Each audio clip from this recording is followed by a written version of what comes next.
Hi everyone, welcome. Before I begin, I just want to shout out my co-president, Joseph. He is hands down one of the most amazing, hardworking, dedicated people I know. Joe, without you, there's literally no chance we would have been able to accomplish half of what we did. You've been a pleasure to work with. I love you.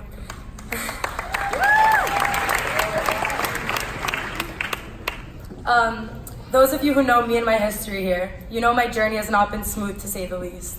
And I think we would all agree that it's pretty ironic for me to be standing here today. Just a few years ago, I had to leave Hillel. If you know, you know. And I ended up at another school for grades 8th and 9th. I had great teachers and friends, but still for some reason I felt something was missing. It was so clear that something was missing in my life, something essential, but I just couldn't pinpoint what that was. I felt this absence of, I guess, a Jewishness and community that I never even knew I needed. There were no cringy Shabbat songs being blasted on the speakers at 8 in the morning, or chocolate challah sold on Fridays. There was no fighting with Caesar about where I can park, or running up to Saba Yati for a hug and getting rejected. It was weird for me that teachers were just teachers and school was just school. But the truth is, I never really felt like I truly left Hillel. I want to tell you guys a little story about a day of clarity while in that other school. It was the day I understood exactly what I was missing. My parents were out of town this day, and a tornado hit our area while I was on my way to school in an Uber. It got really bad really quick, and I had no idea what to do. For some reason, my first instinct was to call Miss Donaher, who's like my second mom, to ask if I could come to Hillel.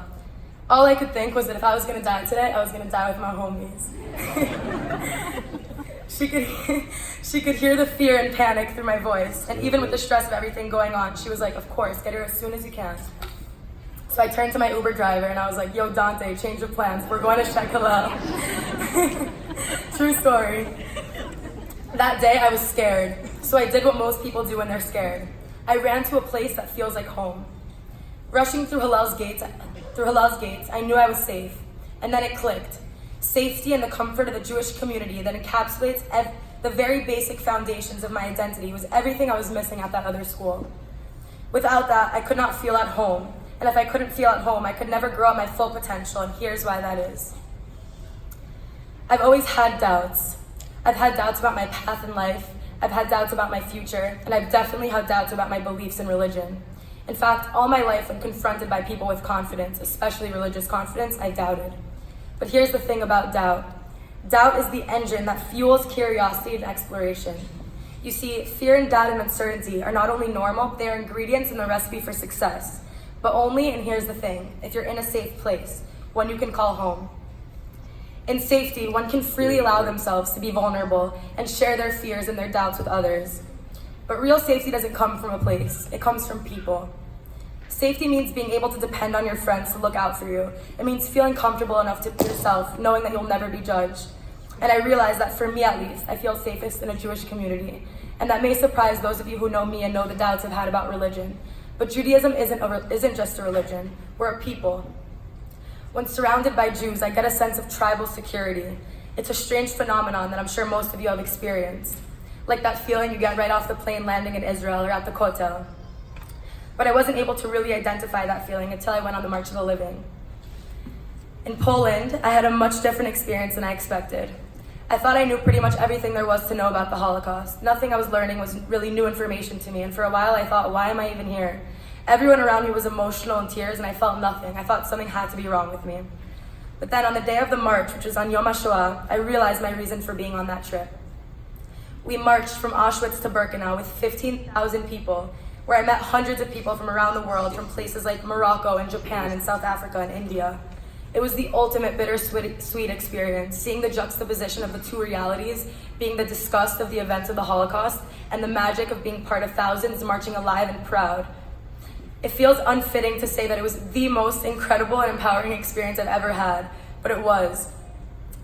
There's a Hebrew quote I love that reads, "Hem ratzu likvor otanu, aval hem lo yadu she'anachnu zra'im," which means they wanted to bury us, but they didn't realize we were seeds. The march was proof of just that. To watch the next generation of Jews arm in arm linked, standing tall, surrounded by Holocaust survivors, and strangers hugging and comforting one another. It was all so surreal. I felt so proud to be a part of this incredibly resilient and ancient people. I realized that a Jewish community is where I need to be, and I know I need to be a part of it for the rest of my life. Now, this wouldn't be a Hallel speech if there were no Dvar Torah to end things off, so I wanted to share a short story my sister Leah told me from the Rambam. So a man is walking through a forest in search of a house in the pitch black and pouring rain, completely unable to see where he's going. Suddenly, there's a strike of lightning, which allows him to see his surroundings for a brief instant and see the house in the distance. After the moment passes, it's pitch black again, and the only way for the man to successfully reach his destination is for him to remember the light from moments before. For the most part, as students and even adults, we're going through life completely and utterly in the dark, not really sure where we're going and how to reach our ultimate goals.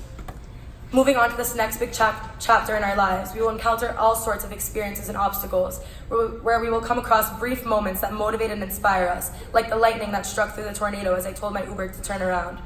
My wish for all of us moving forward is to not let those moments of clarity pass us by. My wish is for us to follow that light and for us to never let ourselves be stuck in the dark.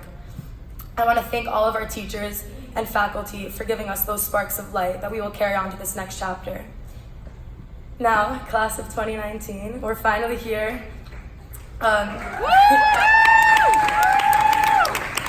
We've been through the best times and the worst times, but we've been through it all together as close friends and now as a family.